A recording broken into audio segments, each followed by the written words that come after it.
अस्सलाम वालेकुम। Welcome to Paragon kitchen. आज मैं आपके साथ शेयर करने वाली हूँ बिल्कुल एक ऐसी नई रेसिपी जो आज से पहले आपने बिल्कुल नहीं खाई होगी और ना ही आपने इसको बनाया होगा। एकदम हेल्दी भी है और बहुत ही ज़्यादा इंस्टेंट और बहुत सिंपल इंग्रेडिएंट के साथ बन के ये तैयार हो जाने वाली है। बच्चों को लंच बॉक्स में भी आप दे सकते हैं और ऐसे ही आप इसको स्नैक के तौर पे भी खा सकते हैं। आप इसको अपनी मर्ज़ी से कुछ भी नाम दे सकते हैं, चाहे तो इसे कच्चे चावलों से बनी हुई मिठाई का नाम दे दें या फिर कच्चे चावलों की चक्की भी कहा जा सकता है।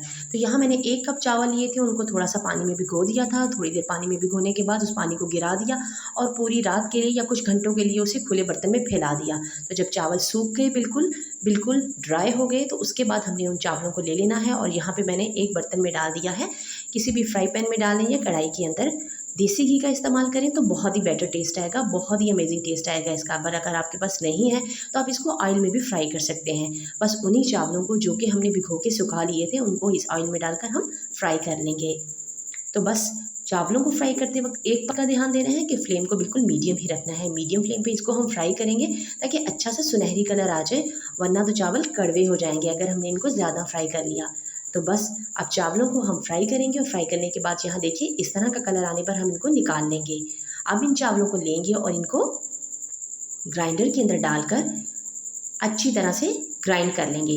एक ही बार डालने से ये अच्छे से ग्राइंड नहीं होंगे, तो पहले एक बार डालकर हम थोड़ा सा ग्राइंड कर लेंगे और उसके बाद हम सेकंड टाइम भी इनको ग्राइंड करेंगे जब हम इसमें शामिल करेंगे ड्राई फ्रूट्स। तो यहाँ देखिए चावल जो हैं वो ग्राइंड हो चुके हैं।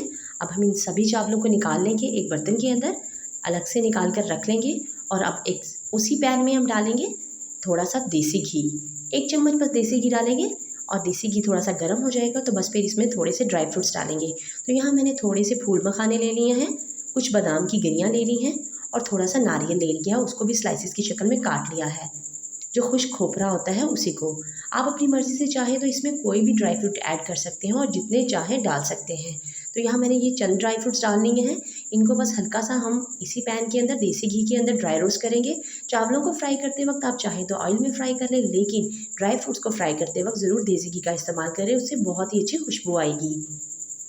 तो बस मीडियम से फ्लेम के ऊपर हम इनको हल्का सा ड्राई रोस्ट कर लेंगे और जैसे ही अच्छी सी खुशबू आने लगेगी ना इसको रोस्ट करने के बाद तो बस हम इनको निकाल लेंगे।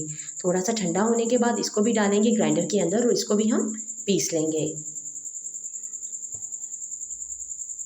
तो यहाँ ये भी अच्छे से भुरभुरे से हो गए हैं ड्राई फ्रूट्स हमारे, तो इनको भी हम साइड पे कर लेंगे। अब हम इन दोनों चीज़ों को मिक्सी में डालकर बारी बारी अच्छा सा दोबारा से ग्राइंड कर लेंगे और इन दोनों चीज़ों को यकजान कर लेंगे, यानी चावलों को और ड्राई फ्रूट्स को एक बार दोबारा से ग्राइंडर में डालकर पीस लेंगे। इस तरह से ये बहुत दानेदार सा हमारा मिक्सचर बन के तैयार होगा। तो अब हम ले लेंगे, इसको बनाना शुरू करते हैं और एक कढ़ाई के अंदर 1 टेबलस्पून डाल देंगे देसी घी का। तो ऑयल जैसे ही गर्म होगा बस यहाँ आधे कप से थोड़ी सी ज़्यादा मैंने चीनी ली है। मैंने 1 कप चावलों का इस्तेमाल किया है और आधे कप से थोड़ी सी ज़्यादा चीनी ली है।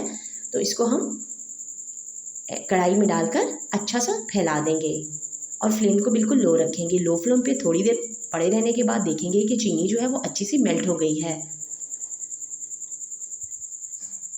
बस यहाँ बहुत डार्क कलर नहीं करना, जैसे ही चीनी अच्छी सी मेल्ट हो जाएगी तो थोड़ा सा पानी डालकर इसको अच्छा सा मिक्स कर लेंगे और इसका शीरा बना लेंगे।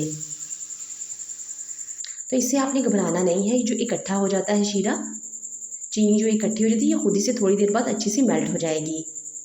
जब ये अच्छी सी मेल्ट हो जाएगी तो बस फिर हम इसमें मिक्सर डाल देंगे बादाम और ड्राई फ्रूट्स को जो हमने पीस कर रखे हैं वो सारे के सारे इसमें ऐड कर देंगे। साथ ही में इसमें शामिल कर देंगे थोड़े से सफ़ेद तिल भी, वो भी इस चक्की में चावलों की बहुत ही मज़े के लगते हैं, ज़रूर से ऐड करिएगा।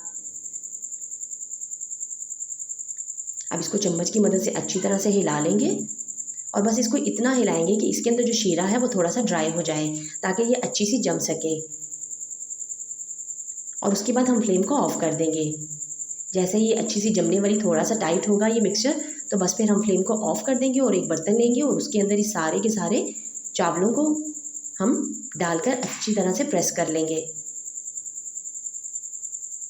और चम्मच की मदद से अच्छा सा दबाएंगे ताकि ये मिक्सचर एकदम बैलेंस हो जाए और हमारी मज़ेदार सी बर्फ़ी या आप इसको चक्की कहें चावलों की बनके तैयार हो जाए। 1 से 2 घंटे के लिए इसको रेस्ट देंगे और उसके बाद आप देखेंगे कि ये एकदम अच्छी सी जम चुकी है। तो बस फिर हम इसको छुरी की मदद से इसके ऊपर कट्स लगाकर इसको काट लेंगे। आप चाहें तो इसको इसी तरह इसके ऊपर छुरी से कट्स लगा दें, इस तरह कटिंग करने में इसकी आसानी हो जाती है। मैंने थोड़ा सा टाइम लगाया था, तो मुझे थोड़ी कटिंग करने में थोड़ा सा सख्त इसको मुझे थोड़ी मुश्किल पेश आई, लेकिन आप इस पर पहले से ही कट्स लगा दें तो आप इजीली इसकी कटिंग कर सकेंगे। बस इस तरह से छुरी के साथ इसको काट लें और इस तरह स्लाइसेस की शक्ल में बनाकर तैयार कर लें। देखिए एकदम मज़े की कच्चे चावलों की ये मिठाई या कच्चे चावलों की चक्की बनकर तैयार हुई है। तो इस रेसिपी को ज़रूर ट्राई करिएगा, एकदम हेल्दी रेसिपी है और बहुत इंस्टेंट बन जाने वाली है। बच्चे और बड़े दोनों ही बहुत शौक से खाएंगे इसको।